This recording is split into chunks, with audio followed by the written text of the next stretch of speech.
Bueno, sí, fue un honor presentar a Pepe y de alguna manera Pepe representa mi pasión por el marketing y por la licenciatura en Administración y la industria farmacéutica.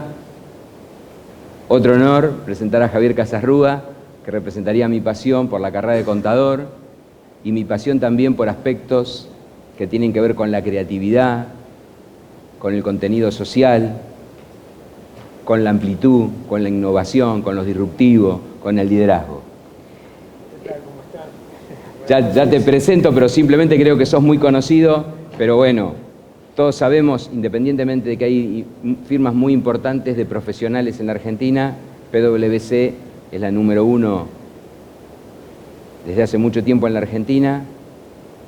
Javier lideró la compañía, no sé si ya perdí la cuenta, pero casi 4 décadas de trabajo tuviste, pero llegó a liderarla y a ser el número 1, el CEO de la compañía.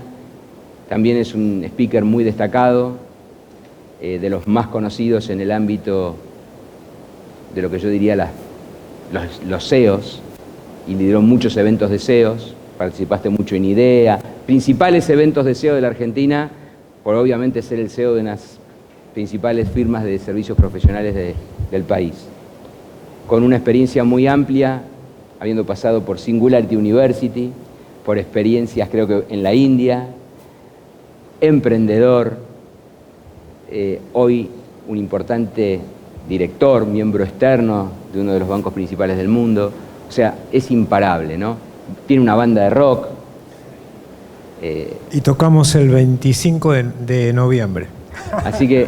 Vamos a hacer Pink Floyd este año. ¿Qué les voy a decir? Para respirar. Pero bueno, salimos de la pandemia. Me reservé lo mejor. Bueno. Vos me vas a perdonar. Fue profesor de auditoría, ¿de qué universidad y de qué facultad? De nuestra casa, obvio.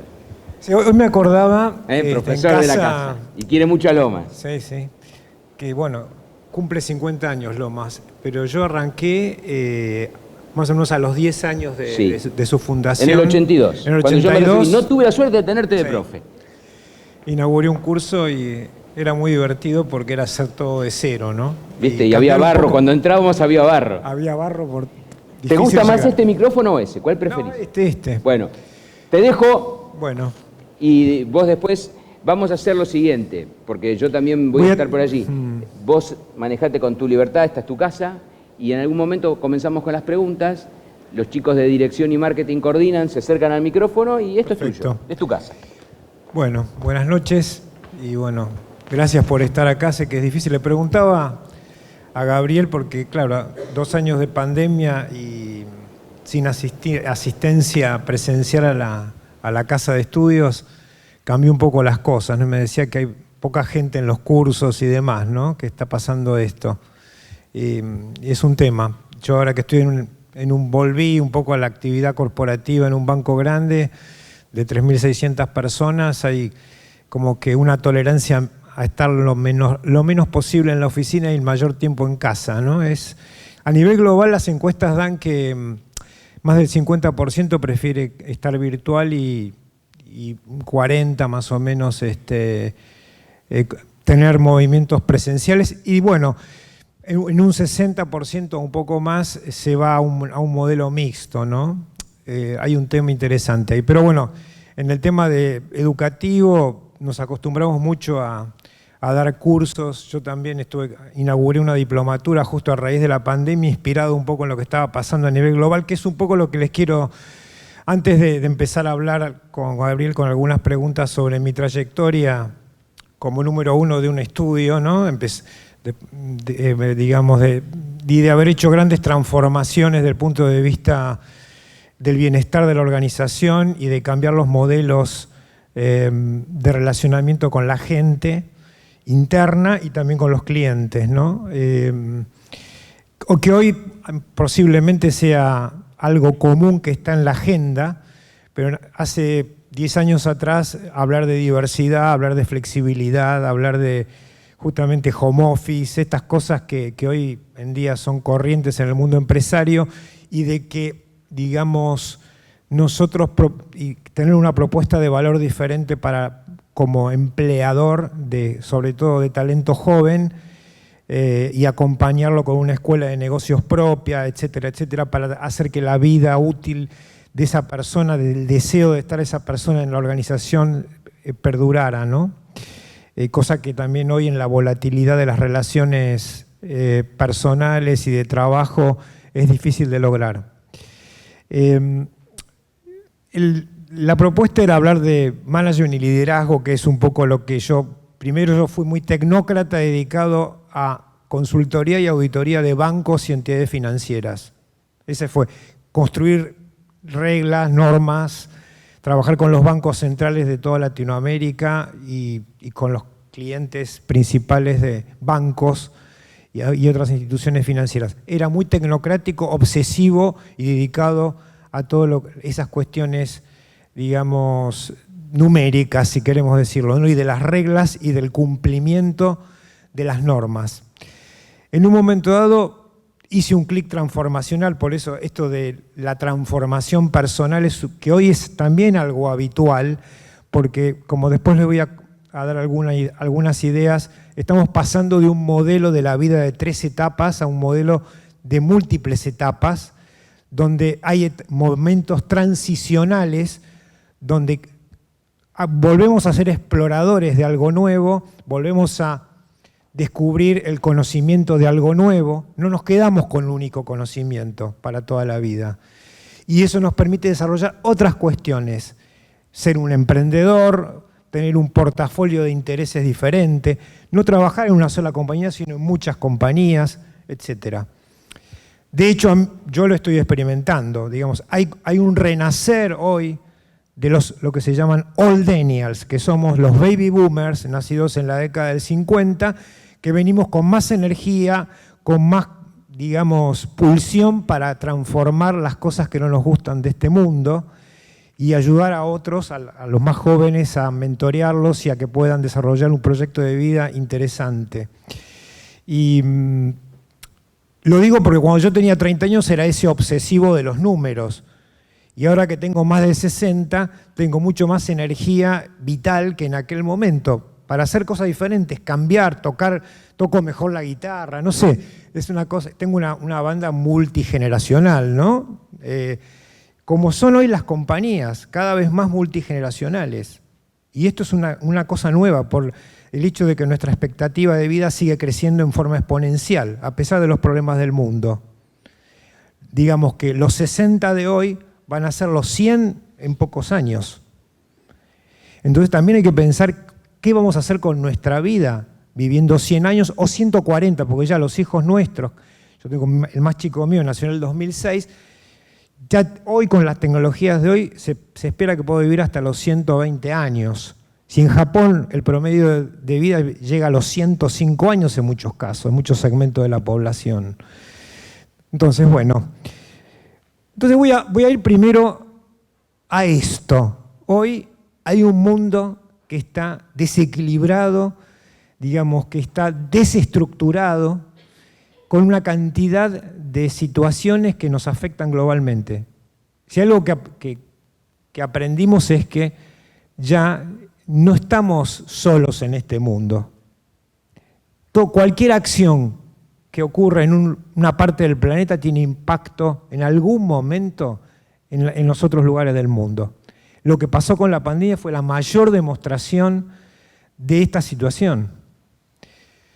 Entonces, la expectativa sobre el porvenir nuestro, sobre nuestra vida, sobre nuestra construcción de nuestra vida personal y de relación en esta sociedad global, voy a decir, es ese mar que vemos ahí. Ese mar que me proyecta algo que no sé qué es lo que está detrás, allá en el fondo, en esa línea del horizonte no sé lo que hay. Es incierto.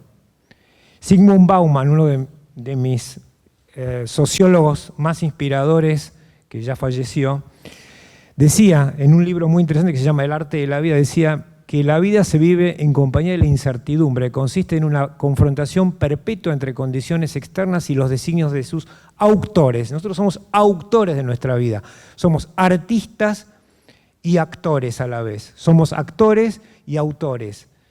O sea, vamos construyendo nuestra vida en el devenir diario, si se quiere, ¿sí? Entonces, Esto puede traer mucha ansiedad. Hoy los síntomas tenemos dos grandes síntomas que se están viviendo en la pospandemia.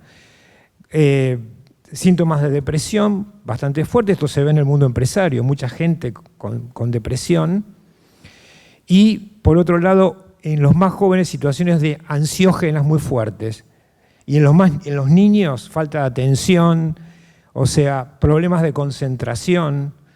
Esto es global, no solamente acá. Stephanie Jones, que es una educadora de Estados Unidos, de Harvard, hizo un estudio profundo sobre esto y cómo lograr que a través de sumar a la currícula desde las escuelas primarias todo lo que tiene que ver con educación emocional y social, desarrollar la inteligencia emocional y social, es clave hoy para poder vivir en un mundo incierto, ¿sí? O sea, Bauman decía, somos una sociedad global expuesta a los devenires del destino. La pandemia es un ejemplo. Hoy el ser humano está de alguna manera amenazado por esta serie de cuestiones: inestabilidad política y social, crisis financiera, recesión económica, que es lo que viene. El año 2023 va a ser un año de recesión económica. Si ustedes leen el último informe del Banco Mundial, van a ver que todos los países, la proyección que tenían teórica de recuperación post-pandemia, porque la pandemia también afectó todo el desarrollo económico, y hay falta de suministros, y hay problemas de falta de mano de obra, y hay problemas de inflacionarios muy fuertes que están afectando los ingresos de los hogares en todo el planeta. Fíjense las movilizaciones sociales en Inglaterra por el aumento de los servicios públicos y la falta de energía para la calefacción del invierno que viene. Esto es que vino también asociado a las nuevas guerras imperiales. Estamos en un nuevo Star Wars. O sea, los imperios se están consolidando, los imperios autocráticos, y por el otro lado los imperios como el de Estados Unidos, que sabemos que es un imperio del liberalismo, del neoliberalismo, de per se, y el de China, que también en la pandemia reforzó el totalitarismo digital en el control de sus poblaciones y pudo así contener la crisis de salud, pero esto está proyectado a otros aspectos de la sociedad. Rusia tiene otra situación y está queriendo recuperar sus tradiciones y sus valores tradicionales, enfrentando a Occidente y diciendo: yo también soy un imperio y quiero ofrecer los valores de la cultura rusa, de los zares, de Pedro el Grande, que eran personas que se sentían los dueños del Estado. Digamos, la sociedad está fragmentada del Estado. No hay libertad política, sí libertad económica. Digamos, esto es un poco el modelo al que está yendo Rusia, volviendo hacia atrás, ¿no? Pero digamos, la suma de estas cosas, los desastres naturales, esto está al orden del día. Los problemas de cambio climático son enormes. Entonces, esta combinación es bastante compleja. Necesariamente hace falta un cambio en el sistema. El sistema económico-social requiere de un cambio. Y las empresas, bueno, vamos a hablar de lo que uno le toca manejar, ¿no? Son parte de ese cambio, tienen un rol importante en ese cambio. Gil Lipovetsky, otro sociólogo que escribió mucho sobre las tendencias sociales y el humor social, decía en su libro Felicidad Paradójica, que ahí lo escribí en el otro slide, y Cultura Mundo, decía que cómo terminaríamos con un modelo de hiperconsumo, hipertecnología, hipercapitalismo, hipermercantilismo a mansalva como es que se inició el siglo XXI. Y él decía, ¿podremos llegar a un sistema postconsumista? Esto va en contra de acá de mi colega del marketing, ¿no? Y decía, esta reflexión, terminaba así su libro, de Cultura Mundo. Decía, mientras no se produzca una catástrofe ecológica o económica, la sociedad del hiperconsumo seguirá inevitablemente su curso, pero si apareciesen nuevas formas de evaluar los goces materiales y los placeres inmediatos, si se impusiera otro modo de educar, de enfocar a la educación, la sociedad del hiperconsumo haría sitio a otro tipo de cultura. Este cambio es uno de los temas centrales que hace falta modificar, que tiene que ver con los modelos que nos llevan a un modo de vida que ya se agotó, está agotado. Las encuestas de confianza pública en el mundo dan que los gobiernos y los medios de comunicación no son confiables si se consideran que producen disrupciones en la sociedad e inestabilidad social. Y han producido fragmentación social en muchos países. Durante la pandemia, bueno, el manejo de los medios de comunicación y la manipulación social a través del control de la movilidad de la gente fueron dos herramientas utilizadas políticamente, lo que se llama la psicopolítica, claramente. Entonces, las encuestas de confianza pública dicen que los que tiene la institución que se considera que tiene que tomar la delantera para resolver los problemas sociales y económicos del planeta son las instituciones privadas, son las empresas que tienen que transformarse también, porque ahí hay mucho para hacer. Demanda de solucionar problemas sociales, cambio climático, inequidades económicas que se pusieron más de relieve en la pandemia. Eso es claro, en muchos países como Estados Unidos aparecieron situaciones de inequidad que estaban de alguna manera, subyacían en la sociedad pero no se mostraban. Reentrenamiento y cuidado de las personas, el cuidado de la salud y la seguridad psicológica es una de las necesidades que hoy los CEOs de las empresas tienen que pensar. ¿Cómo está su gente? Hay gente que tiene problemas de ansiedad, problemas psicológicos. Bueno, tiene que atender estas situaciones. Y en la vuelta a la presencialidad esto se está dando mucho. Trabajar en forma con otras alianzas e instituciones que pueden ser las ONG, algunas ONG y los gobiernos, obviamente, y una mirada de largo plazo. Si hay algo que tenemos que transformar primero en la cabeza de quienes dirigen el mundo empresario es salir del cortoplacismo y del concepto de éxito inmediato. También de los gobiernos, ¿no? Porque tenemos una crisis de liderazgo global a nivel gubernamental, esto es claro. Uno ve cómo está fragmentada las preferencias de voto.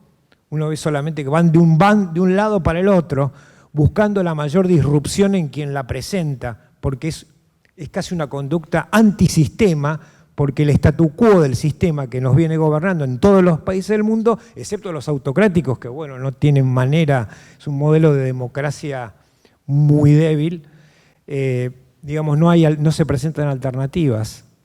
Esto es así, fíjense lo que pasó en Latinoamérica, todas las elecciones cambiaron ahora buscando un mayor humanismo, ¿no? Que es lo que estamos necesitando. Y Europa, que ha sido clave en el desarrollo de lo que es la socialdemocracia, es la que puede ofrecernos el mejor modelo en este momento. Lamentablemente también hubo síntomas de encierro e hipernacionalismo, como en el caso del Brexit o otros movimientos que hay en Europa del Este en ese sentido, ¿no? El humor social en Argentina mide esto, miren. Estas son las palabras que dice la gente. ¿Cómo te sentís?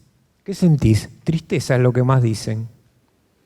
O sea, estamos angustia, bronca, desesperanza, enojo, preocupación. Este es el tenor social de esta sociedad, ¿sí? Porque no ve un horizonte de mejora. En el mundo igual, en general la expectativa de mejora en los próximos, las preguntas que se le hace a la población en general en muchos países del mundo, sean desarrollados o países en desarrollo, ahí no hay diferenciación sobre, ¿pensás que tu familia va a estar mejor de acá a 5 años? La mayoría cree que no. Hay una desesperanza global. Esto es un tema no menor, ¿eh? Esto no es para amargarnos, esto es para... Si nosotros queremos dirigir una compañía, estamos hablando de liderazgo acá, tenemos que tener un pensamiento sistémico, tenemos que entender la naturaleza circular de las causas y efectos. Tenemos que poder identificar los efectos residuales que son negativos.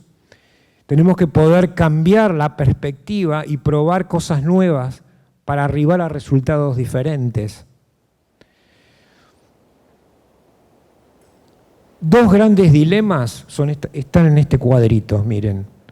En el medio está el enfrentamiento contra el sistema, Bane contra Batman. Batman, que representa el sostenimiento de un statu quo, bien o mal, o con buenas o malas intenciones, pero representa eso en esta película, El Caballero de la Noche asciende. Y Bane, que es que representa a los que están debajo de la tierra, o sea, las clases sumergidas. Entonces, acá hay una primera tensión sobre las inequidades sociales del mundo. ¿Cómo atendemos esta situación?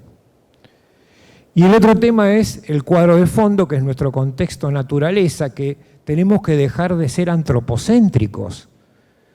Si algo que demostró la pandemia es que la salud de nuestros cuerpos físicos está ligada a la salud del planeta. Lo que pasó tiene que ver con eso. La creación de virus tiene que ver con las debilidades planetarias, que las estamos causando por modelos de desarrollo que ya no van más. Estos tres pensadores se los recomiendo porque son los que yo, en lugar de leer las noticias del diario, la tele, hay que leer a la gente que tiene algo para decir interesante y para pensar, o llevarnos a pensar. Quizás los conozcan. Slavoj Žižek es un filósofo esloveno, marxista por naturaleza, pero así y todo, durante la pandemia fue el primero que escribió un libro que se llama Pandemia, está traducido al español, muy interesante, porque él decía, tenemos que ir a un modelo de solidaridad, no de encierro, de cerrar las fronteras, de construir muros que nos separen de los otros. Hace falta un modelo de cooperación social más intenso para atacar esto en forma global.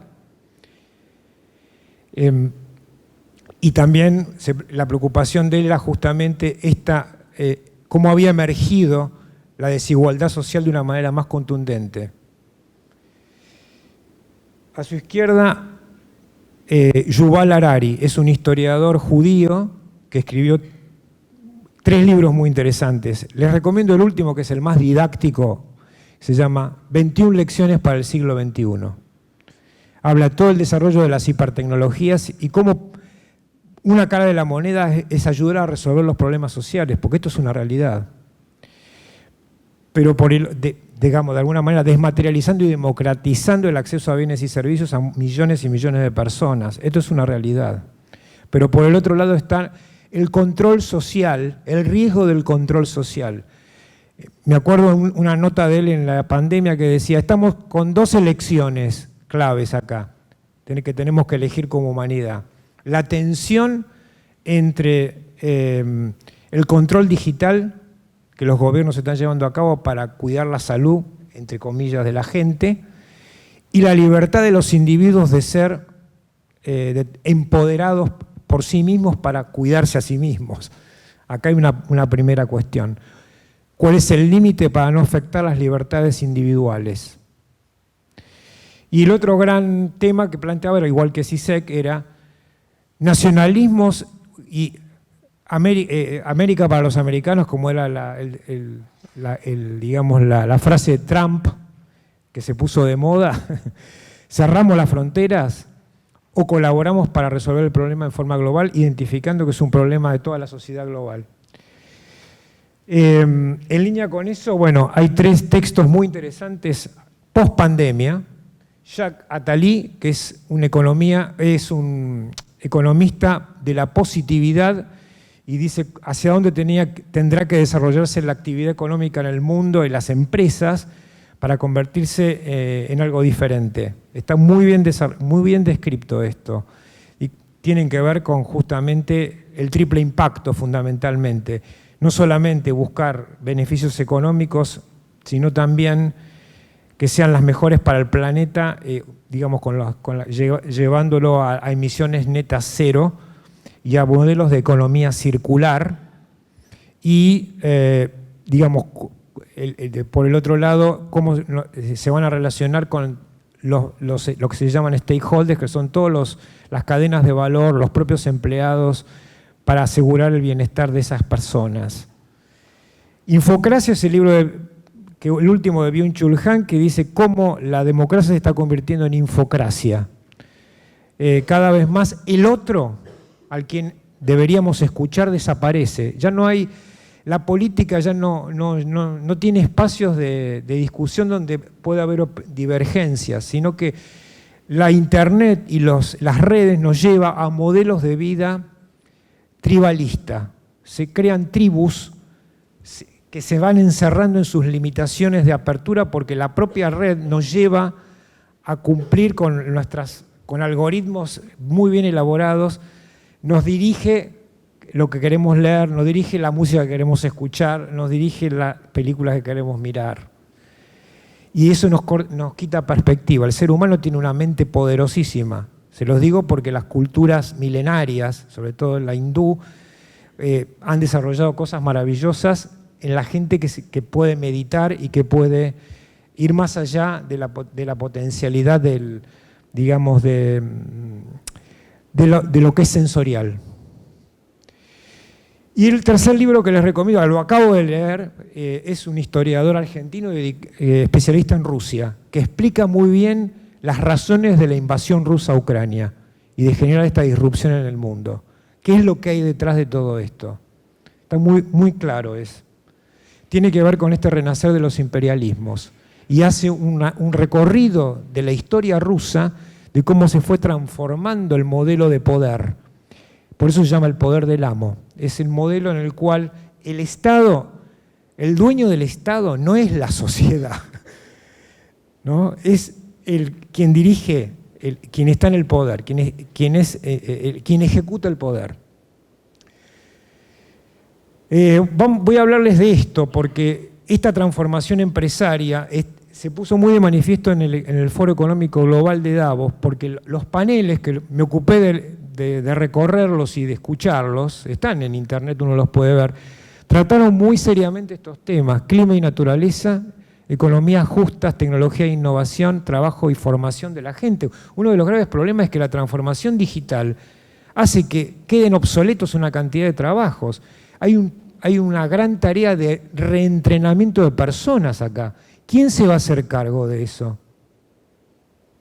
Me acuerdo cuando fui a Singularity University, que me mencionó por ahí. Acá estoy. Gaby, que me voló la cabeza. Singularity University es la no universidad. Es un lugar que está en el predio de la NASA, en Estados Unidos, donde un grupo de gente muy loca, académicos, crearon la no universidad, que es un laboratorio experimental de startups con nuevas tecnologías disruptivas. Yo ahí vi en el año 2014 el primer auto autónomo, es decir, cosas muy zarpadas. Vi los primeros robots que podían hacer operaciones quirúrgicas, como está hoy el Da Vinci, que lo tiene acá, el Otamendi lo tiene, el Da Vinci. El otro día estuve viendo al grupo de médicos que lo compró y lo trajo. Es un concepto diferente. La medicina es una industria que está teniendo grandes disrupciones. El problema es que hay intereses creados por la propia industria farmacéutica que hablábamos antes acá, que hace que esto no funcione, y también de funcionarios de los gobiernos. Pero hay una cantidad de transformaciones sociales que se pueden mejorar a través del uso de las hipertecnologías. Se los aseguro. Yo doy talleres de innovación social a líderes sociales que están en las villas y les explico cómo utilizar tecnología exponencial para generar trabajo, para resolver problemas de la gente sin vivienda, para ver cómo mejorar la calidad de la alimentación, del agua, de cuestiones que faltan. Hoy en Argentina tenemos casi 40% de pobreza. Cuando yo tenía la de ustedes era 5%. Les digo esto porque no es joda. Algo mal hicimos como sociedad. Bueno, les quiero decir, una expectativa interesante es que este foro haya puesto foco en los grandes problemas que hoy tiene la humanidad y que le da el rol a las empresas, y hay acuerdos que se lograron acá de descarbonización muy fuertes en las industrias más difíciles, como es transporte, acero y aluminio, que son industrias altamente contaminantes, y por supuesto todo lo que tiene que ver con empresas de energía y servicios públicos, que son las que más se comprometieron a la descarbonización. La economía rosquilla que diseñó la economista Ray Raworth de Londres, ya hoy está en marcha en una ciudad, la primera ciudad del mundo que va a un modelo de economía circular, donde no hay residuos ni biológicos ni materiales, todo se recicla y se reutiliza o se remanufactura. No se tira nada, muchachos. Yo en mi emprendimiento que tengo en el sur, que es ecológico, reutilicé todo lo que había en esa hectárea en la que entré. Hoy estoy inaugurando en este verano, si todo sale bien, un lodge ecológico para desarrollar lo que se llama turismo regenerativo, que es la conexión del huésped con el territorio de una manera diferente, con la naturaleza, consigo mismo y con la comunidad. Pero, por ejemplo, ahí residuo cero, con todos los árboles muertos por el volcán que había en el predio, que eran todos una coigüera de 30, 40 años, reutilicé toda la madera y hice 180 metros lineales de pasarelas. Les cuento esto porque es una obra majestuosa, en el bosque bajando hasta la playa del lago Nahuel Huapi, que es la única que hay. Está la de los bosques de los Arrayanes, pero esta es mejor, porque este permite el acceso de una manera increíble entre los árboles, y todo lo que se usó ahí es material biológico reciclado. No se quemó esa madera.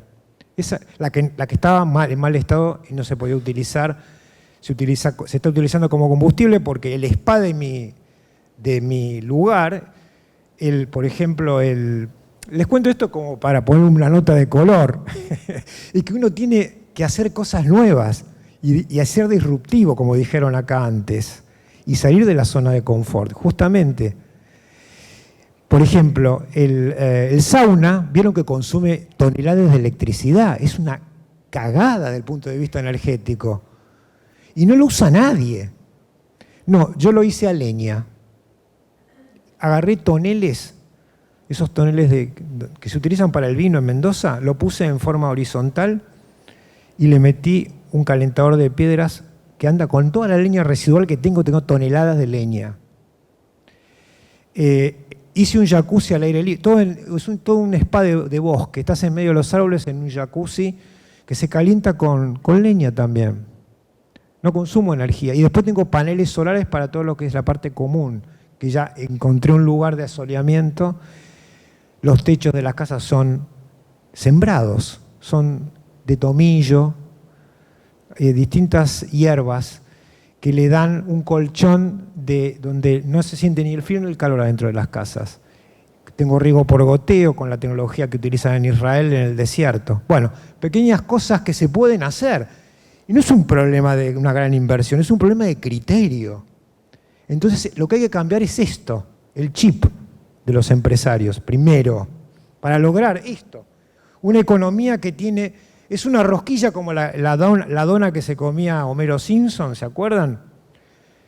El límite de afuera es el límite planetario, donde nuestro desarrollo no puede seguir contaminando el planeta y aumentando los niveles de dióxido de carbono y metano fundamentalmente, porque eso lleva a un calentamiento global que, según los compromisos, no debería superar 1,5 grados de la era postindustrial,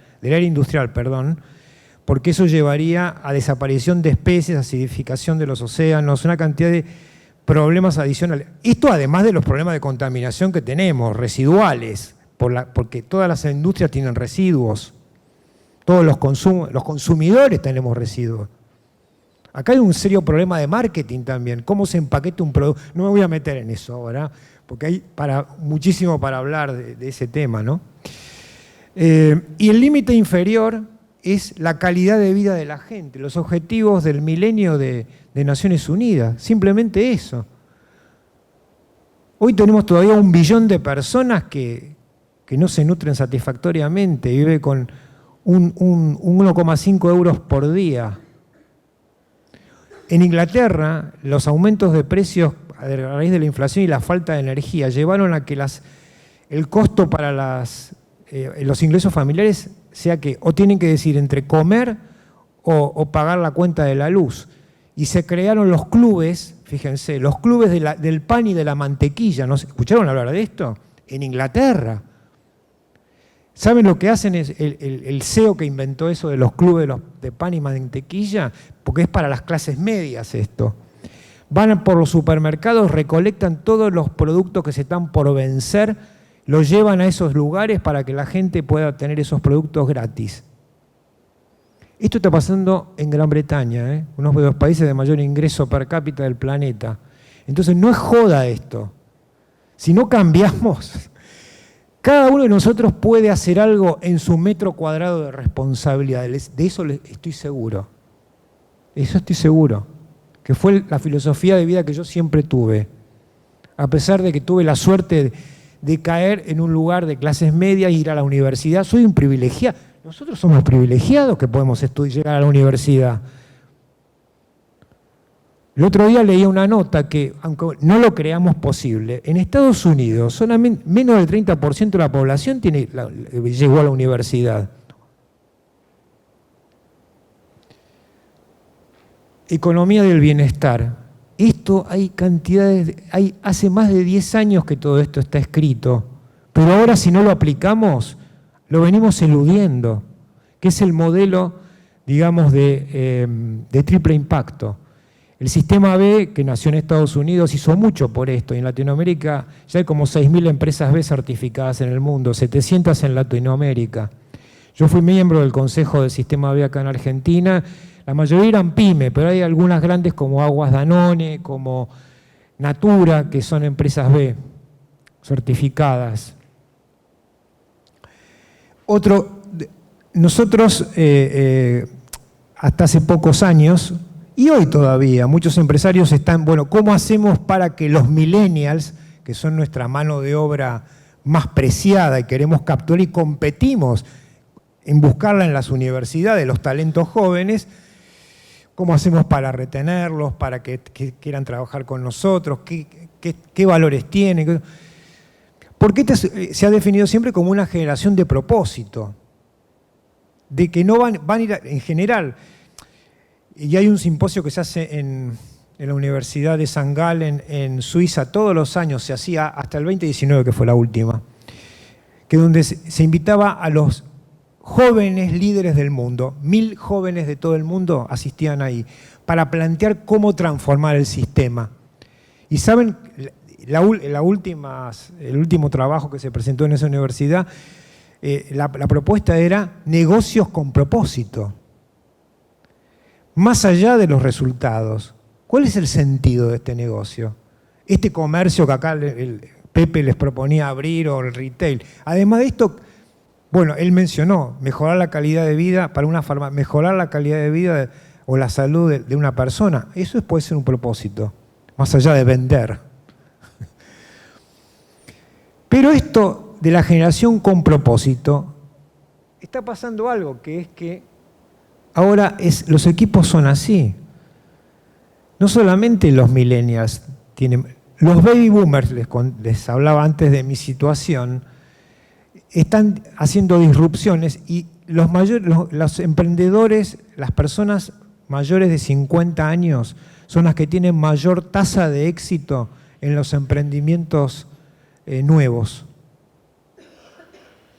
Uno piensa que yo conviví con startups, estuve en Israel visitando startups 20 días y después me asocié con una aceleradora de startups acá en Argentina para promover desarrollo, porque acá tuvimos muchos unicornios en Argentina, ¿no?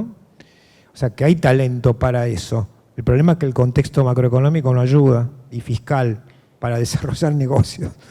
Yo no quiero renunciar a irme, pero muchos colegas míos se fueron. Pero yo quiero estar acá, tengo mis nietos, mis hijos, de 2 administraciones, o sea, no. Tengo mi banda de rock acá, yo quiero estar acá.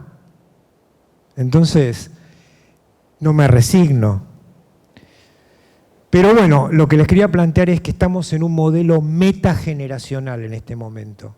Así como en mi banda, la de la pandemia que hicimos streaming porque no podíamos hacer teatro, tenía la cantante de 22 años, yo de 60 y el baterista de 50 y 40 el tecladista y así, ¿sí? Y hoy estoy con mis dos hijos, el de 38 y el de 16, en la banda que tenemos ahora. Entonces, las convivencias generacionales son muy enriquecedoras.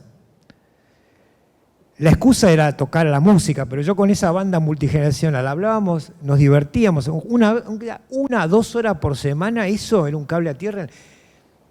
Que no había, porque a nosotros nos gustaba la música, nos gusta la música, pero digamos, se generaba un vínculo social heterogéneo muy interesante. Cada uno con sus dilemas, pero teníamos una plataforma de preocupaciones comunes, eso era claro, no importaba la edad. Entonces las empresas tienen que empezar a entender esto, la vida de múltiples etapas que era la que yo les mencionaba antes. Y las empresas deben tomar la delantera para resolver los problemas. Los miedos sociales tienen que ver con la pérdida de empleos y la inequidad social. Bueno, vamos a agregar la inflación si querés, digamos, el problema económico que va a venir mayor y para países en desarrollo va a ser jodido. ¿Por qué? Porque las tasas de interés, la política monetaria que está aplicando la Reserva Federal de Estados Unidos, que es aumentar las tasas, pasaron de 0,4 a 3% las tasas de interés. Y eso hace que la economía se enfríe y hace que el costo de financiamiento para países en desarrollo se encarezca también. Y eso es un problema para nosotros, que vivimos endeudados de toda la vida, hasta que generemos un país que se desarrolle, ¿no? Entonces los CEOs tienen que liderar los cambios. Ahora, el CEO también tiene que cambiar. Ahí sí, ¿viste? Tenemos que ir al maestro Yoda que nos diga, a ver, Luke, tenés que entender, primero, tenés que generar un contexto de aprendizaje. Y eso no se logra con el viejo modelo del control jerárquico de las organizaciones, que todavía en Argentina, un país de dinosaurios, se los digo así con cariño, por no decir otra cosa. Y yo fui director de IDEA, fui revisor de cuentos de AEA, donde están todas las grandes empresas de Argentina, y trabajé para los grandes bancos. Hoy estoy en un banco. Y veo cómo les cuesta hablar. El otro día fui a un taller de diversidad. Yo les explicaba lo que yo hacía en diversidad y flexibilidad, para que las chicas no se fueran del estudio, pudieran tener sus bebés y podían trabajar un año desde la casa. Estamos hablando del año 2014, y trabajar medio tiempo hasta que el bebé tuviera un año, que es lo que se recomienda, que la madre esté más cerca del bebé hasta el año de vida, por lo menos.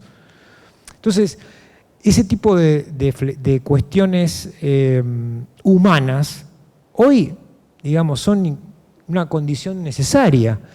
Entonces, para eso tenemos que generar un contexto de amor y no del control. Hablar de amor en el mundo empresario parece una cosa muy loca, pero yo cuando fui a Islandia, que tuve una experiencia de meditación en un foro que se llama Espíritu de Humanidad, esto fue en el 2013, el tema era cómo construir compasión y amor en las organizaciones. Ese era el tema de discusión, y había líderes de todo el mundo.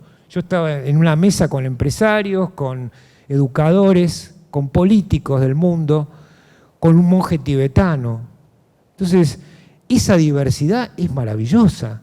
Yo aprendí, me voló la cabeza.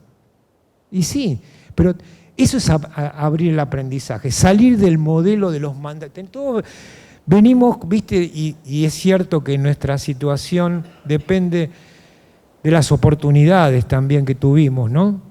Capaz que caíste en un paracaídas adentro de la Villa 31, ¿viste? Y es más difícil salir de ahí, eso se los aseguro.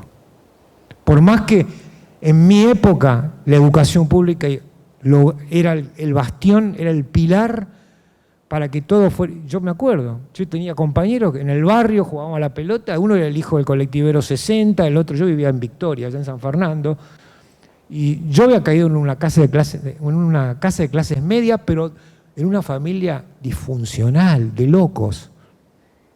Y tuve que salir porque si no terminaba en el hospicio. Entonces cada uno cae, ¿viste? En un lugar. Uno cayó en un lugar sin recursos económicos, otro cayó en un lugar de locos. ¿Se entiende esto? Entonces la pobreza humana no es solo económica, es mucho más amplia, es multidimensional. ¿Sí? Y entonces hay que entender eso para entender al otro. Pero el líder de una empresa tiene que tener esto muy presente. Si quiere recuperar al talento, quiere motivarlo, quiere transformar una organización en algo, justamente en una economía de bienestar, y tenés que tener este criterio. Para eso tenés que eliminar los mandatos, porque si vos tenés prejuicios, como acá dijeron muy bien, es imposible salir de...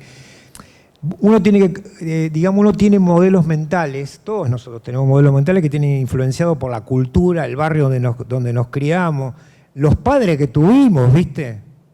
Freud tenía mucha razón, yo aprendí mucho en muchos años de terapia que tuve, de por qué tenía ataques de pánico, ¿no? Cuando tenía 30 años, y bueno, la manera de resolverlo fue entender primero mi historia, y quién era Javier, yo quién soy, qué hago en este mundo.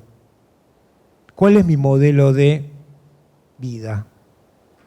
¿Cuál es mi concepto de éxito?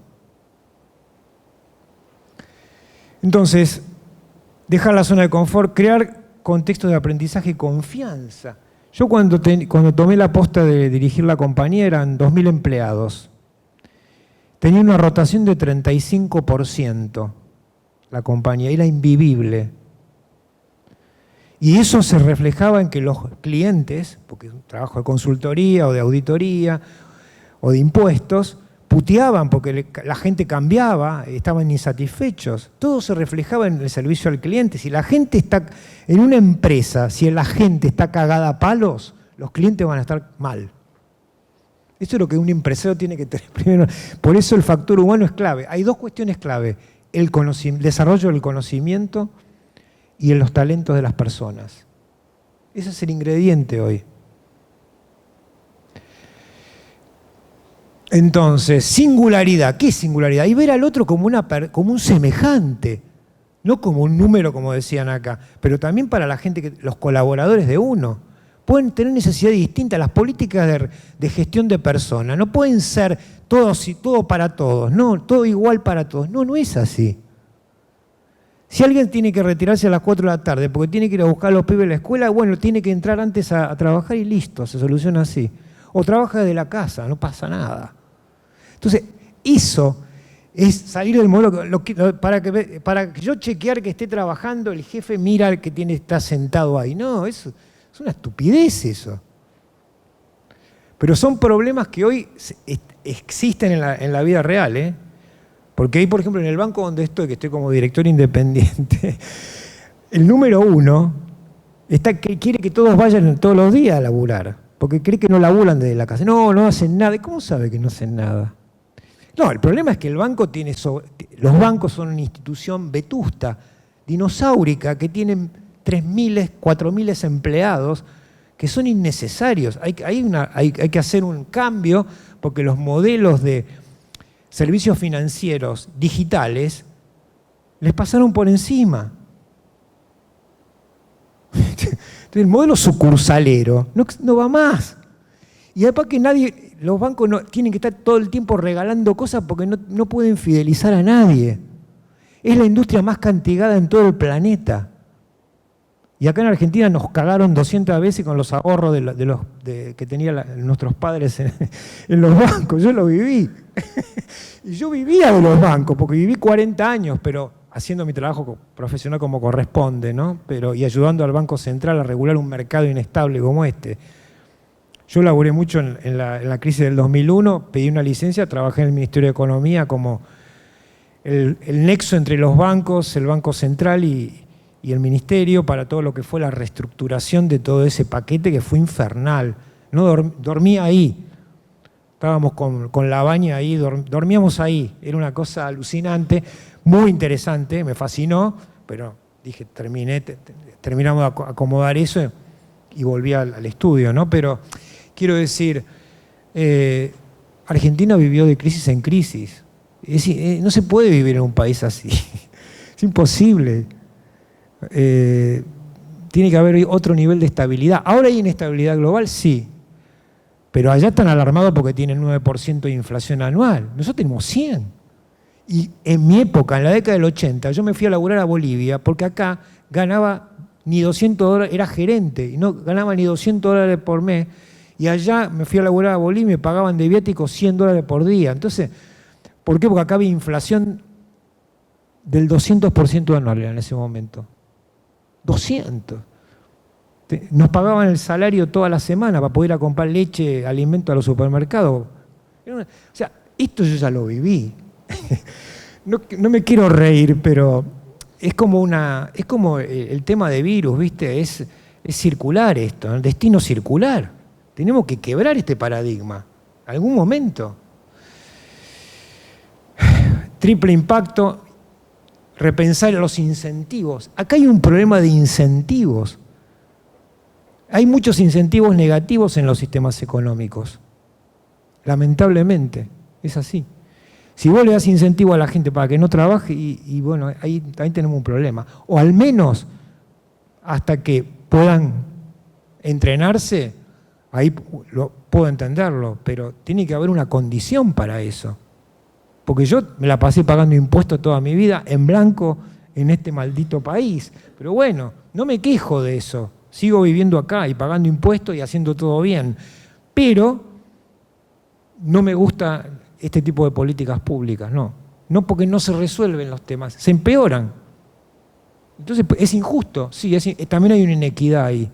Y no hay, yo que, digamos, invertí mis ahorros de 40 años en un proyecto donde di trabajo a 40 personas en la pandemia y a una comunidad, no tengo ningún beneficio, ningún incentivo, nada. Entonces, hay un problema ahí. Hay un problema de incentivos. Para que las empresas descarbonicen, hay que generar un incentivo fiscal. Por 10 años no pagás impuestos. En lugar de pagar impuestos, los impuestos que pagarías proyectados, me tenés que presentar un estado proyectado, son los que vas a invertir y desgravar, un sistema de desgravación. Todo lo que inviertas en tecnología verde, lo desgravás fiscalmente. Eso genera incentivos positivos. Para eso están los estados. Los gobiernos están para eso. Si yo quiero cambiar el sistema, quiero cambiar el modelo, ¿y dónde pongo los incentivos?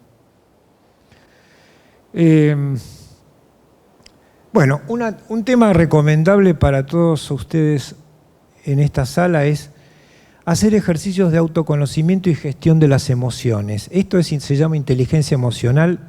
Danny Goleman escribió esto en la década del 90 y la verdad es que hoy es más necesario que nunca. El nivel de violencia social que hay es un problema de gestión emocional que está teniendo las personas hoy. Pero uno lo ve, la gente cómo maneja, cómo habla, mismo los empleados de un negocio cómo atienden a la gente, o sea, es violento. Yo noto la diferencia porque desde hace 2 años vivo una semana por mes en el sur, en Patagonia, y es un pueblo de 15.000 habitantes donde estoy, y el clima es diferente, el clima social. Hay cosas, hay cosillas y cosas, pero no con la intensidad de la urbanidad a mansalva como es Buenos Aires, el Gran Buenos Aires, ¿no? Entonces, autoconocimiento que implica entender quién soy, para dónde, meditar, tener pausa. Si algo que nos dio la pandemia es la pausa, el no hacer nada, estar todo el día sin hacer nada o haciendo poco. Y entonces mucha gente se volcó a las actividades de yoga, meditación. Eso es muy positivo, es muy saludable para el ser humano, inclusive para curar las enfermedades del cuerpo físico, se los aseguro.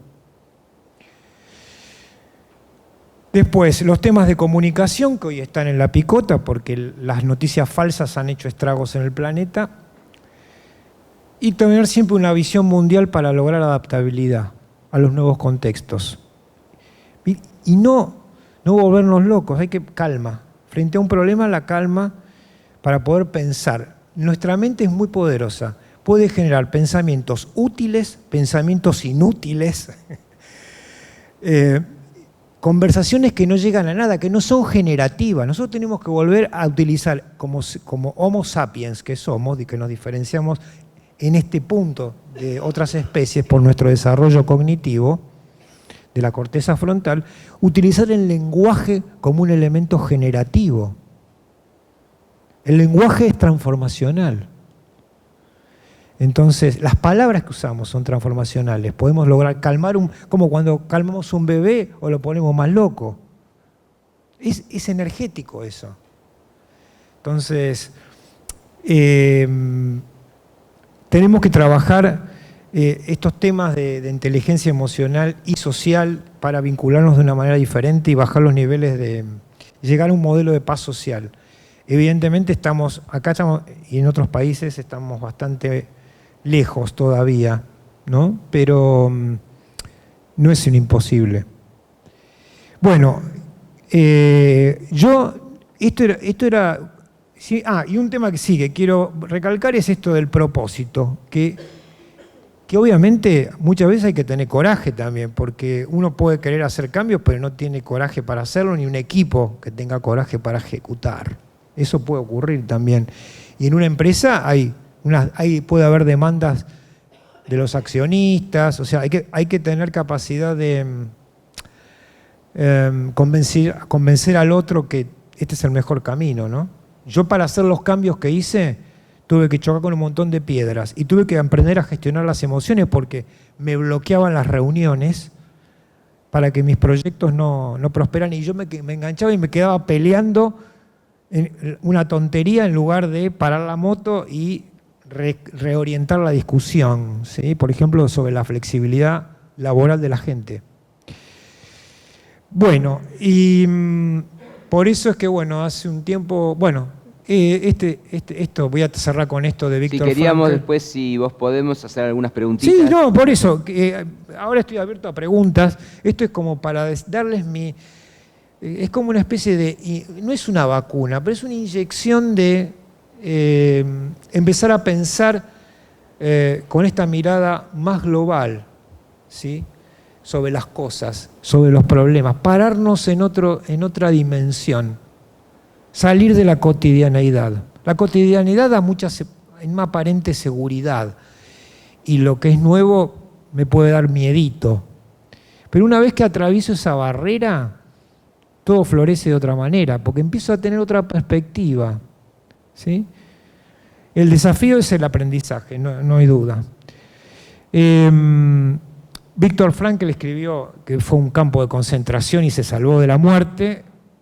Un psiquiatra que escribió un libro sobre un modo de terapia que se llama la logoterapia, que es pensar en el sentido de vida de cada uno para superar los problemas. No tanto mirar el pasado, sino el presente y el futuro. Cómo yo puedo transformarme. Porque el pasado ya fue, no lo podemos cambiar. Lo que pasó ayer no lo podemos cambiar. Excepto que tengamos una máquina del tiempo, ¿no? Que todavía, cuando yo fui a Singularity University, dije a ver si habían trabajado la desmaterialización de la materia, que es una cosa que hemos visto en películas de ciencia ficción, pero todavía eso no se llegó. Se ha hecho intentos con animales de desmaterializar una rata y que aparezca materializada en otro lugar, pero fracasaron. Entonces, mientras no podamos hacer eso, no podemos cambiar el pasado. Ya fue. Entonces, tenemos que estar concentrados en el aquí y en el ahora. El futuro nos puede generar mucha ansiedad porque es incierto. Pero trabajar en el presente es una recomendación. Para que todos los días sean mejores. De que me levanto, este es el mejor día de mi vida. Avanti con las preguntas, si quieren. Bueno, primero, Javier, como siempre, agradecerte y felicitarte, porque bueno... La hora es tardía y les agradezco la paciencia. Sí. Este espacio es para reflexionar y por eso pensamos en el liderazgo del futuro. Estaba pensando yo en relación a nosotros. Creo que nos graduamos en momentos muy similares, hace 40 años que nos graduamos. Entonces yo estoy pensando lo que pasó en 40 años, ¿no? Y siguiendo con lo exponencial, sí. Imagínate que acá hay gente que todavía no se graduó. Entonces, proyecten 40 años, ¿no? Por eso muchas de las cosas que hoy decimos pueden parecer como lejanas. Pero bueno, yo siempre me propuse que así como hay que darle herramientas para operar el lunes por la mañana, yo siempre hacía una matriz que decía acá, te vamos a enseñar cosas que tienen que ver con cualquier lugar del mundo, en cualquier momento. ¿Por qué? Porque para mí enseñar para mañana es una pobreza, hay que enseñar para 40 años, ¿no? Entonces yo decía, hace una matriz, es común que el estudiante venga a buscar qué hago el lunes a la mañana, y yo le decía, Yo te voy a decir que haces el lunes por la mañana en la India dentro de 50 años. ¿Por qué? Porque te quiero dar un panorama mucho más amplio. No pensés el lunes a la mañana en la Argentina. Pensá en un lunes dentro de 50 años en cualquier lugar del mundo.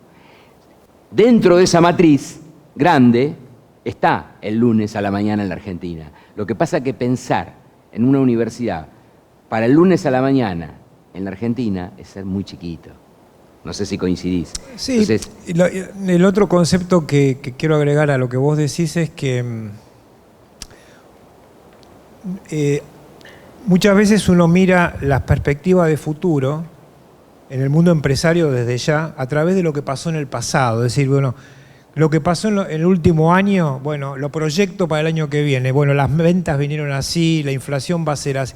Siempre basado en lo histórico. Pero si yo quiero que las cosas sean mejores y exponencialmente mejores, tengo que también olvidarme de eso un poco y especular. Hoy hay una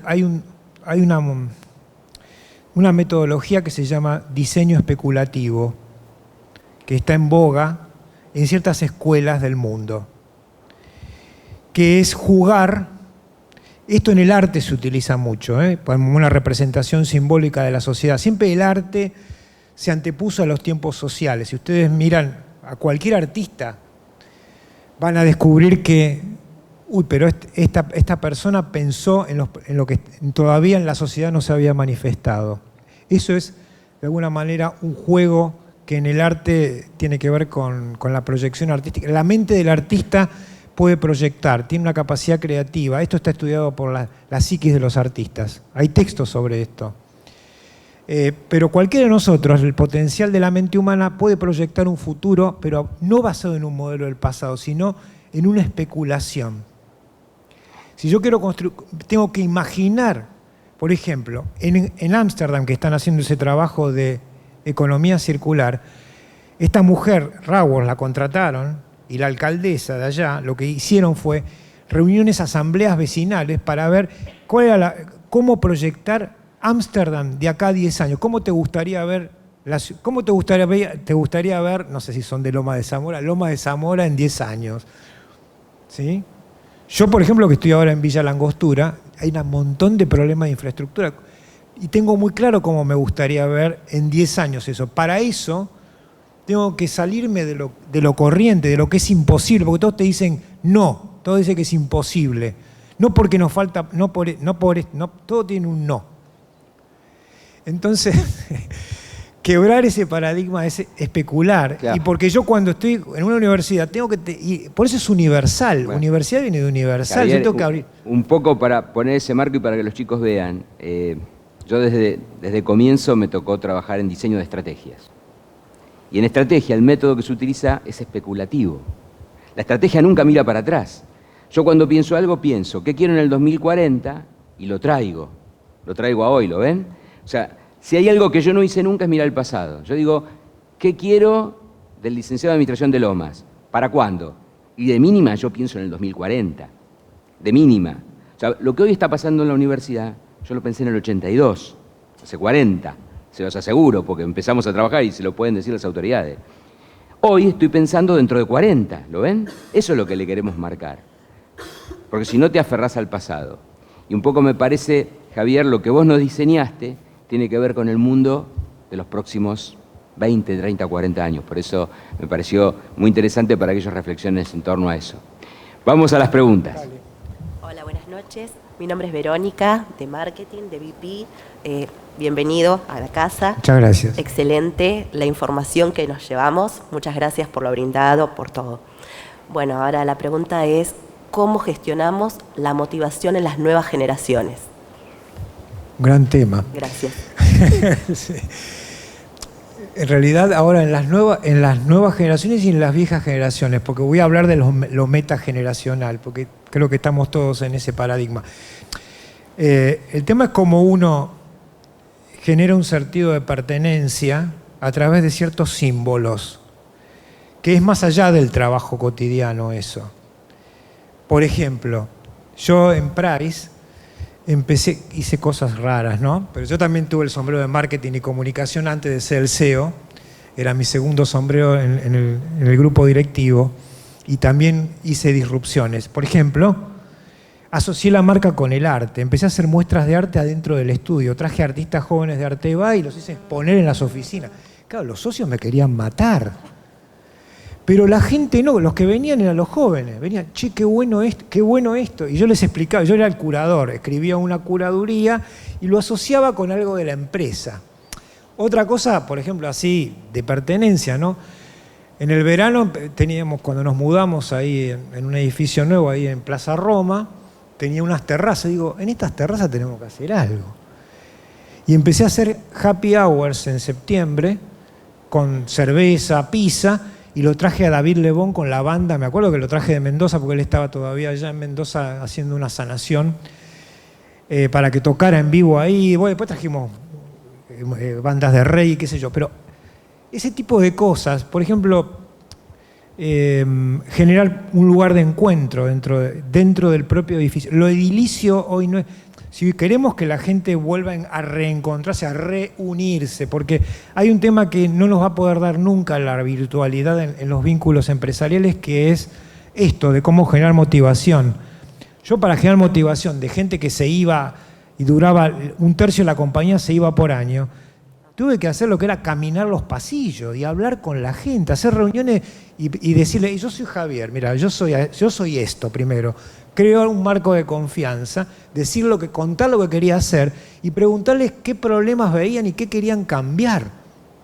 Hablé desde la mujer que servía el café en la cafetería, que me dio un montón de información, porque los que menos creemos, los de menos rango en la organización son los que más información tienen. Yo, como número uno, no podía creer en mis reportes directos.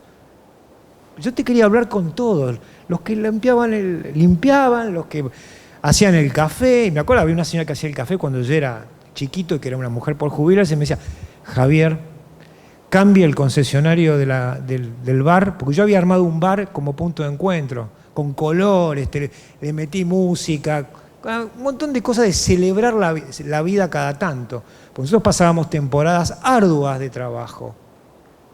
Entonces digo, bueno, algo tenemos que hacer con esto. Entonces, estas mujeres me decían, cambié el concesionario porque la gente no... Por eso digo, ¿por qué no va a comer la gente? Y porque es una porquería la comida. Entonces empecé yo a comer entonces agarré los pelos al tipo. Bueno, hay que tomar acción, pero el número uno tiene que estar mirando todo eso. Porque eso impacta en el bienestar interno, en la motivación. Y cuando vos transmitís energía positiva desde el liderazgo, y bueno, por ejemplo, yo empecé a estar más en la calle hablando de cosas que no eran la contabilidad, la auditoría y los impuestos. Hablaba de temas sociales. Escribí un libro sobre inteligencia social que lo presenté en el coloquio de IDEA. Todo eso la gente lo veía y lo celebraba porque decía, este tipo y la gente que está manejando tiene otra cosa en la cabeza. Yo quiero seguir estando en esta organización. Armamos la escuela de negocios con una currícula que le preguntamos a todos, ¿qué posgrado te gustaría tener? Y con eso le decíamos, bueno, te damos estos posgrados con profesores en ese momento yo había elegido Ditela, San Andrés, algo del IAE para los demás rangos, bueno, y después yo daba inteligencia emocional y social. Pero a mí la rotación me cayó en un año 10 puntos. Y el engagement, la medición de engagement de la gente, que es esto, la motivación para seguir trabajando en una compañía, pasó del 44% al 65%. Y eso con simplemente hacer cosas que ni siquiera eran mucho dinero, o sea, no era una cuestión de mucha plata. Porque el costo hundido de la gente que se iba y de reentrenar a una persona era mucho más alto, y la satisfacción del cliente, que hacer cosas buenas para que la gente esté bien. Y yo tener una marca empleadora potente. Eso es marketing también. La potencia de la marca como empleador. Javier, como estamos con muy poquito tiempo... Sí, perdón, yo me entusiasmo. No, el tema sería que las preguntas sean tipo ping-pong, Ok, listo. No sé si te contesté. Hola, Florencia, representando a marketing también. Dale. Le queríamos preguntar cuáles son las habilidades y características que tienen que tener sus colaboradores en su equipo de trabajo. Mira, más allá de las cuestiones técnicas que siempre se pueden aprender y yo tenía un modelo de aprendizaje on the job, digamos, en el trabajo, porque en un momento dado no podía tomar gente recibida porque tenía que tomarla antes, porque perdía talentos jóvenes. Entonces empecé a tomar chicos con poca experiencia. Entonces armaba programas en el trabajo. Eso para poder asegurar las capacidades técnicas para trabajar bien, ¿no? Eso por un lado. Una vez que eso está logrado, lo que tenemos que tratar es justamente darles una inyección sobre todo a los que venían de ciencias económicas, de algo más que los números y las cuestiones técnicas, que es humanismo, sociedad, y eso es inteligencia emocional y social. Entonces, el primer taller que yo armé, porque por ejemplo, los valores, cómo transmitirle los valores de una organización, que son también una cosa escrita en una pancarta, ¿no? Que todos la leen, pero ¿quién la lleva al terreno de la realidad? ¿Cómo se vive eso en el día a día? Porque muchas veces hay un divorcio con eso. Entonces, que las personas tienen que imbeberse de esa capacidad, de eso que estamos diciendo que son los valores, porque es lo que van a llevar a la forma de hacer las cosas. Una cosa es conocer cómo se hacen las cosas, después cómo la ejecutás, que es el proceso de trabajo. Entonces, yo tenía una serie de cuestiones que había que enseñar a las personas que tenían que ver con cuestiones humanas, que era ponerte en los zapatos del otro, o sea, ver qué le está pasando, entender al otro, entender el lenguaje emocional del otro, corporal, etc. Cómo generar valor, cómo construir valor, cómo generar relaciones con valor, cómo ser empático, que eso era otra cuestión básica. Para trabajar colaborativamente cada área de la compañía tenía silos, cada uno tiraba para su quinta, pero no veían que en el modelo de cliente único vos podías venderle todos los servicios de la organización y se estaba perdiendo valor, que era pérdida de ingresos, pero además de trabajar en equipo de otra manera, que es otra, la verdad que es muy reconfortante cuando vos tenés expertos trabajando juntos. Bueno, entonces compartir y colaborar. Bueno, para eso ese era otro de los valores. Pero todos esos valores no bastaba con ponerlos en una pancarta, había que vivirlos. Entonces diseñamos un modelo que se llamaba Viviendo los Valores, donde utilicé de nuevo el arte, por ejemplo, el teatro para aprender a escuchar al otro. Bueno, role-playing, escenas teatro, con un profesor de teatro, el tema de compartir y colaborar con una profesora de música para hacer coros, hacíamos coros étnicos también, que son muy emocionantes.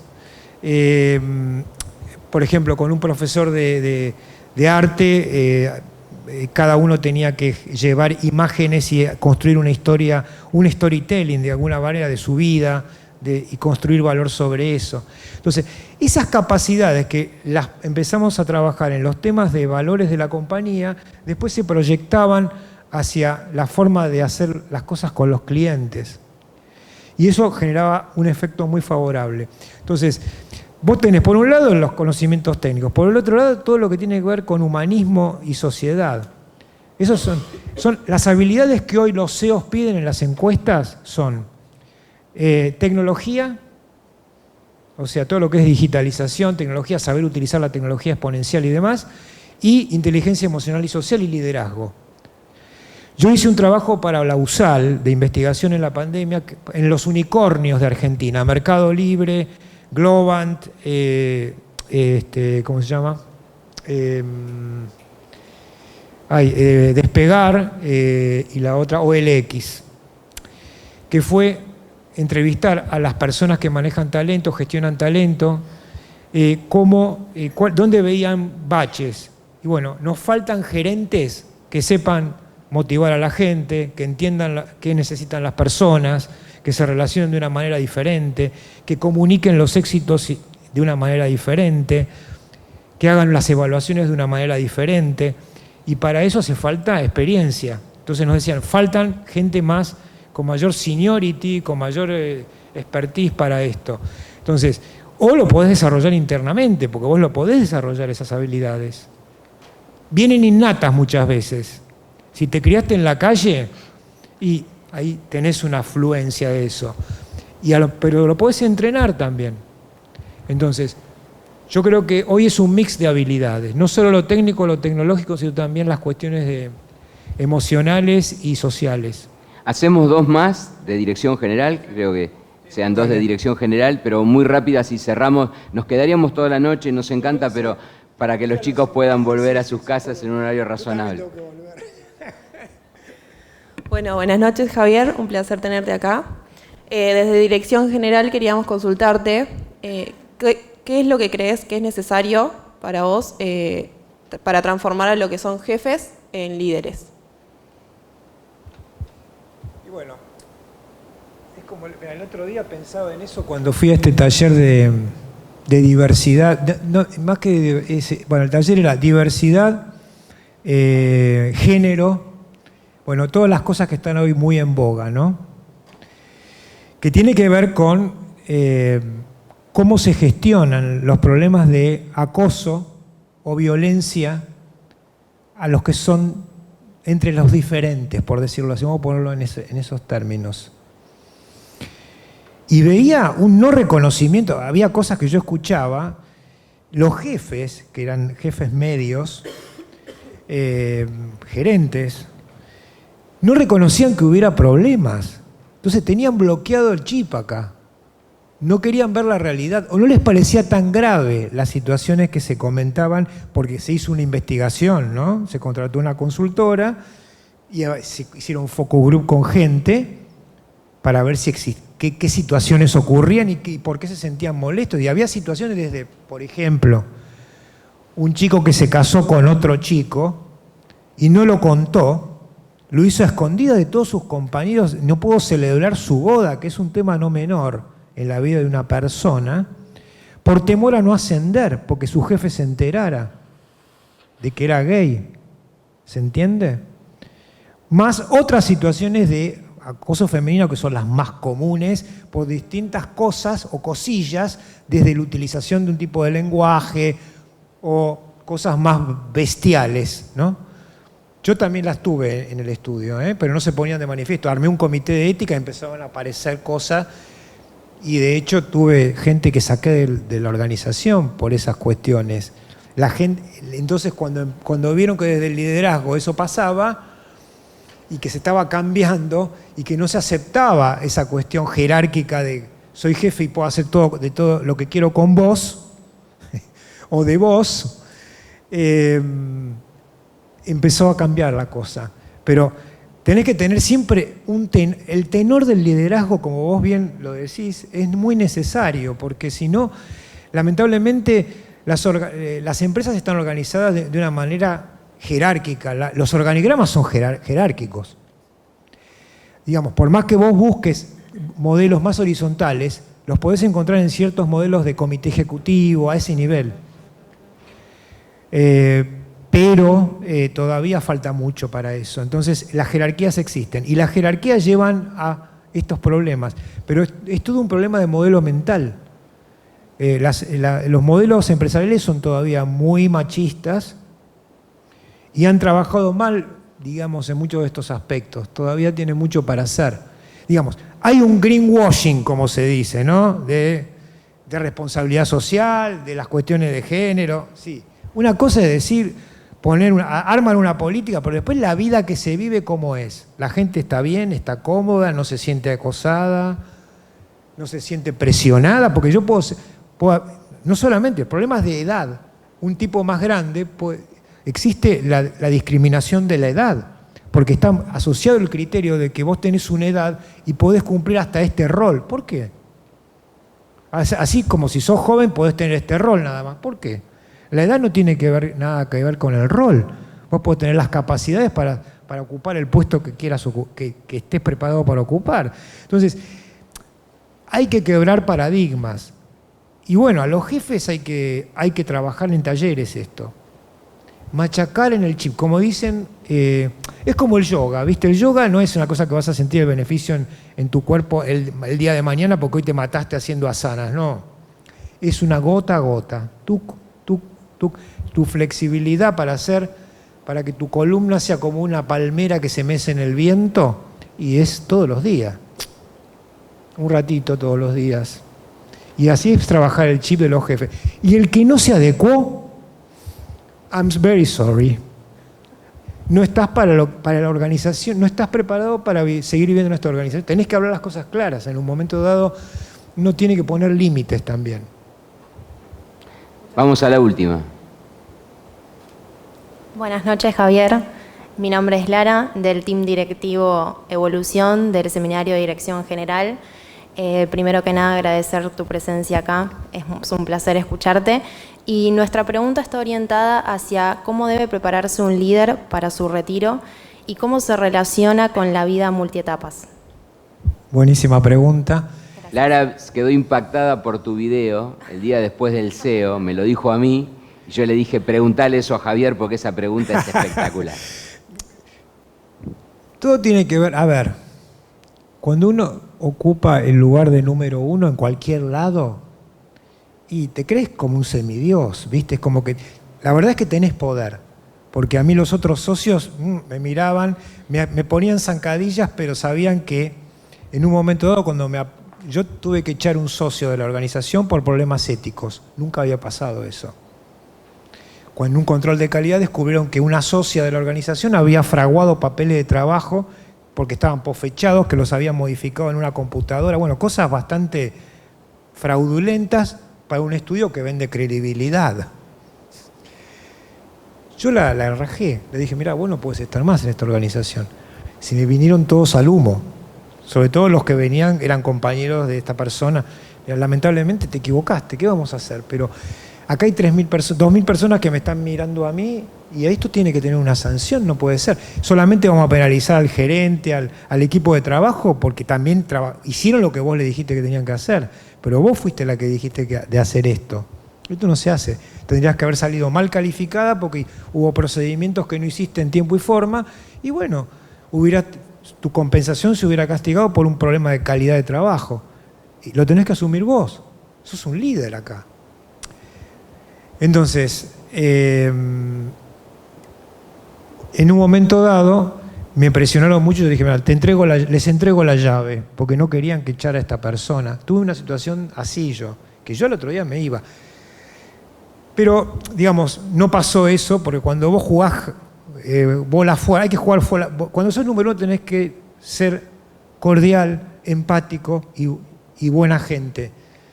Pero cuando vos descubrís que viene alguien a ponerte una zancadilla y con intención, no es por tontería, hay que jugar la bola pesada. Entonces yo muchas veces jugué, amenacé con irme si estos cambios no se producían en la organización. Seguimos adelante, la persona esa se fue, bueno. Y después yo había dejado mucha sangre en el camino, entonces tenía que, cuando venía mi reelección, porque es por elección, por votación, y votan los socios de la organización, en ese momento eran 60. Yo gané por afano la primera elección porque presenté un manifiesto, porque la compañía se estaba derrumbando. Y los socios confiaron, bueno, pero después dejé mucha sangre en el camino con los cambios, porque muchos cambios no les gustaban. O sea, a mí el trabajo esclavo nunca me gustó, y tener servidumbre que te lavaba el auto o gente que te lustraba los zapatos, que era una cosa que heredada de una organización del año 1913, no, para mí era inviable en el siglo XXI. Flaco, vos gestionate vos. Y bueno, le toqué un poco el trasero a muchos de las primeras figuras, ¿no? Sacándolos del estado de comodidad, que no les gustó eso. Lo mismo que tuvieran secretarias que les administraban todo. Dije, no, el modelo de secretariado se acabó. Las secretarias desde mañana se empiezan a transformar en otra cosa. De hecho, la que tenía yo es hoy la directora de marketing de Price. Entonces, es eso, cambiar los modelos y cambiar los roles también de la gente.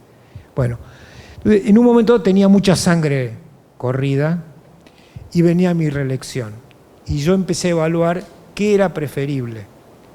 Yo sostener mi ego de estar ahí, yo hubiera seguido haciendo cambios, pero había sembrado muchas semillas ya.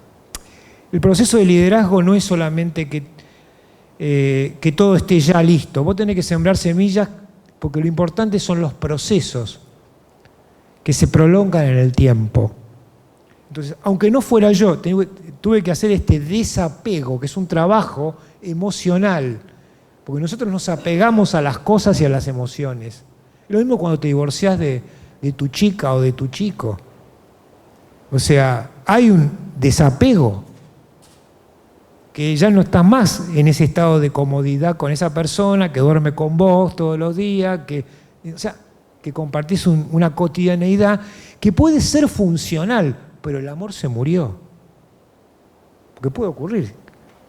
Como eran los matrimonios ancestrales, hoy los contratos matrimoniales se dice que van a durar 10 años máximo. Y después vos tenés, o sea, que ya por matrimonio, o sea que, bueno, en este libro de las disrupciones especulativas está el caso ese, de una mujer que vive 150 años y tuvo cada 10 años un cambio matrimonial, ¿no? Y replanteó con el marido, che, queremos seguir, estamos bien, ¿no? No, y si no, bueno, cambio, listo, chuc. Pero no es por un tema de consumir al otro, no, es un tema de que el amor se murió. Bueno, si no hay una relación amorosa, ¿viste? Es funcional y vamos a seguir funcionando así. ¿Dónde está el erotismo? ¿Dónde está la pulsión? O sea, esas son capacidades humanas que no las tenemos que resignar, porque es lo que te mantiene la longevidad eso. Entonces, ahí yo decidí buscar un sucesor. De hecho, estas empresas la falta de marco sucesorio es un grave problema en todas las organizaciones en general.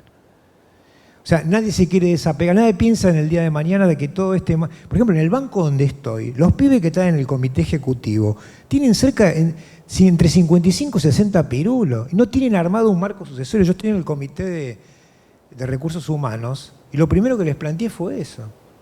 Che, acá, ¿cuál es el marco sucesorio? No hay. ¿Y ustedes van a ser eternos acá? Pero no necesita renovarse el liderazgo también, porque es sano eso. De hecho, cada vez hay unas mediciones sobre cuánto duran los CEOs en el mundo. Primero, que nadie quiere ser CEO, porque es un quilombo ser CEO, ¿eh? No es fácil.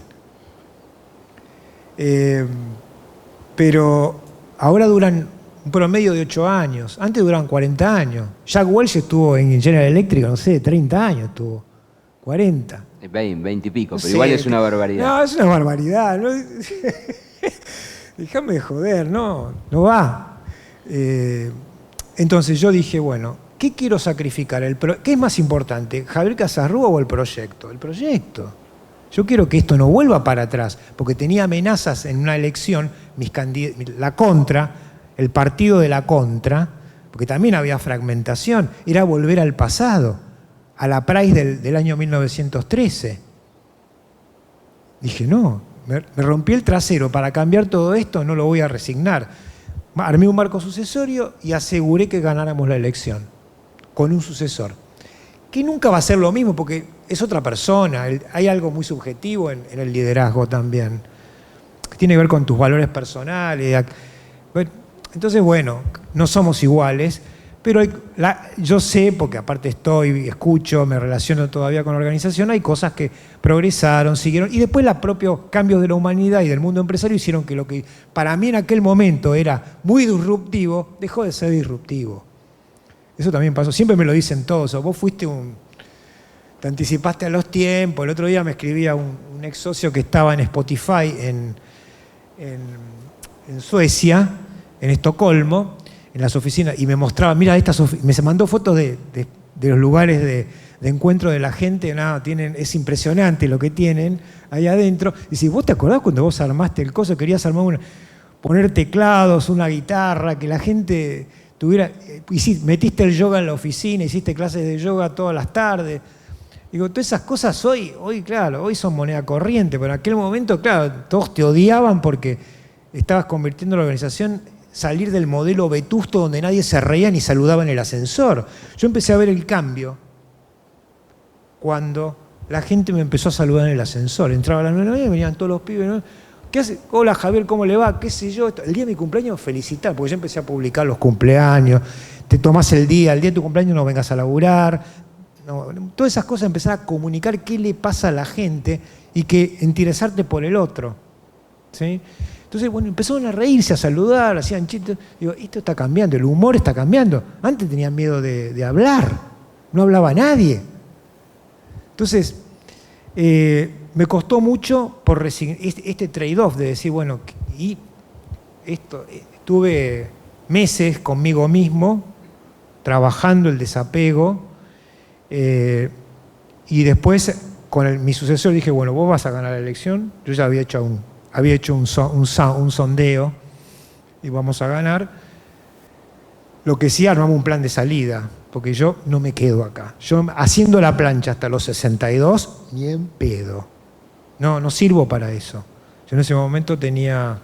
Sí, me fui en el 2017 al final. Me quedé 2 años más haciendo cosas interesantes. Armé toda la consultoría tecnológica con todo lo que aprendí en Israel y en Singularity, y armé algunas alianzas con una empresa de marketing digital, bueno, cosas que eran muy innovadoras en ese momento. Trabajé un poco eso y empecé a hacer otras cosas, armar mi proyecto ecológico y todo eso, y a trabajar más en lo académico, armando una diplomatura, y en el 2017 me fui.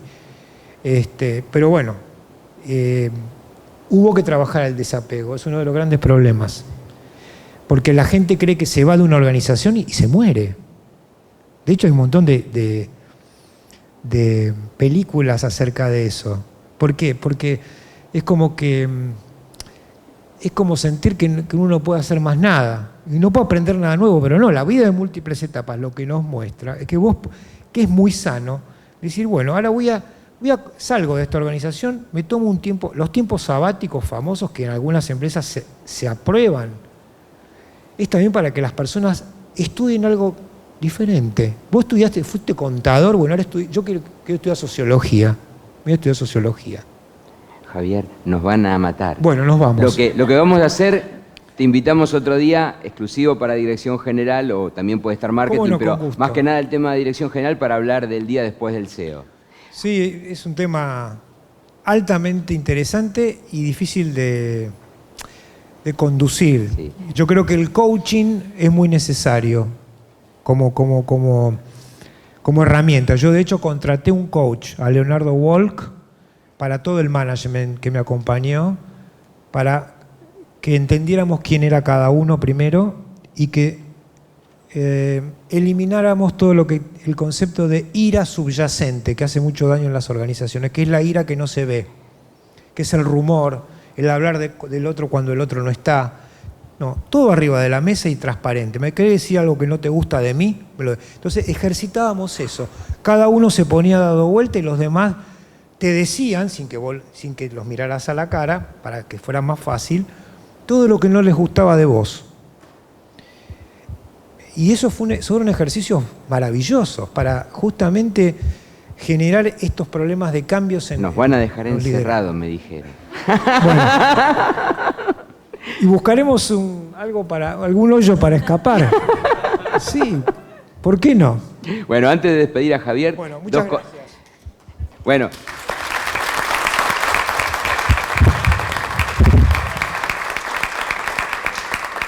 Antes de despedirlo, bueno, por supuesto agradezco a las autoridades del Centro Estudiante, a los chicos de la técnica.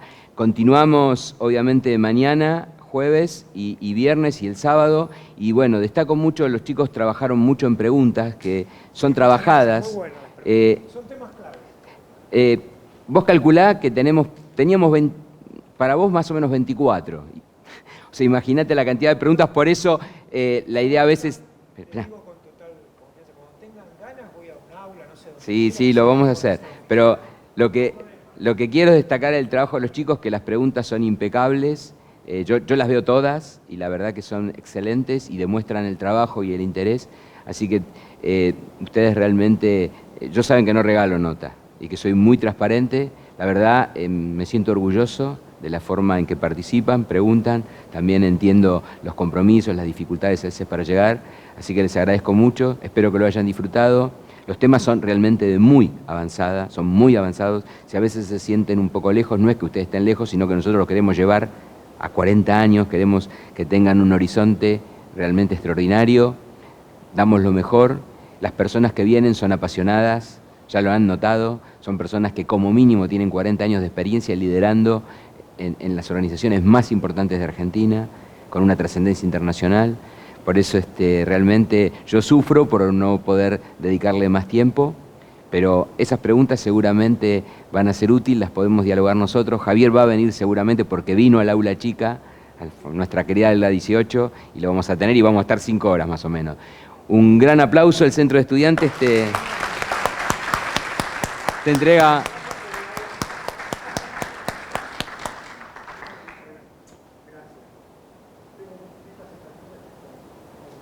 Creo que vino como a 5 lomas más o menos, de los 15, y a jornadas. Bueno, muchas gracias, chicos. Gracias, Javier.